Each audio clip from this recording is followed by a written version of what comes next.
Masha Allah, alhamdulillah. Yadda za ka haɗa abincin ƙananan zabbi mai gina jiki kuma da kariya daga cututtuka su ne kamar haka. Abubuwan da kake buƙata, kana buƙatar kilo domin awo, kana buƙatar ƙaton mixer ko wajen mixing ɗin abincin. Sannan ga abubuwan da za ka buƙata, sinadarai ko kayan abinci da za ka buƙata. Na farko kana buƙatar masara, na biyu kana buƙatar waken suya, na uku kana buƙatar dusar alkama, na huɗu kana buƙatar garin kifi, na biyar kana buƙatar garin ƙashi, ƙonannen ƙashi kenan, na shida kana buƙatar starter premise, na bakwai kana buƙatar gishiri, na takwas kana buƙatar lysine. Wannan abubuwan su kake buƙata in kana so za ka haɗa abincin ƙananan zabbi. To ga yadda za ka yi ma wannan abubuwan ka haɗa su su zama abinci. Na farko masararka za ka samu masara kilo 45 a niƙa ta ko a ɓarza ta yadda ƙananan kaji za su iya ci, a ɓarza ta sosai ta yi laushi ba kamar gari ba yadda dai za su iya ci.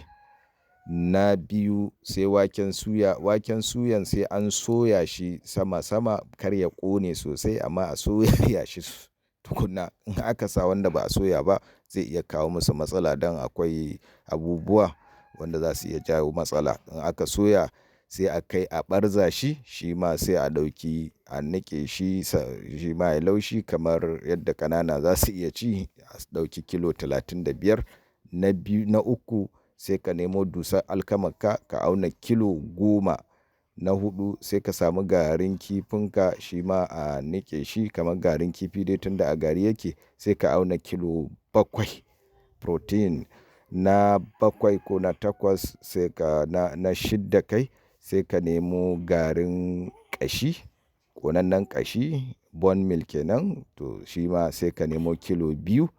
Na gaba sai ka nemo starter premise, za ka je wajen masu saida abinci, kayan haɗa abinci su baka. Akwai haɗin na gargajiya, za mu yi bayani yadda ake haɗa premise na gargajiya nan gaba amma ba a wannan bidiyon ba. Na gaba sai ka nemi gishiri dai wanda kuke sa a miya, shi kuma sai a nemi kwata wato 1/4 kwatan kilo kenan.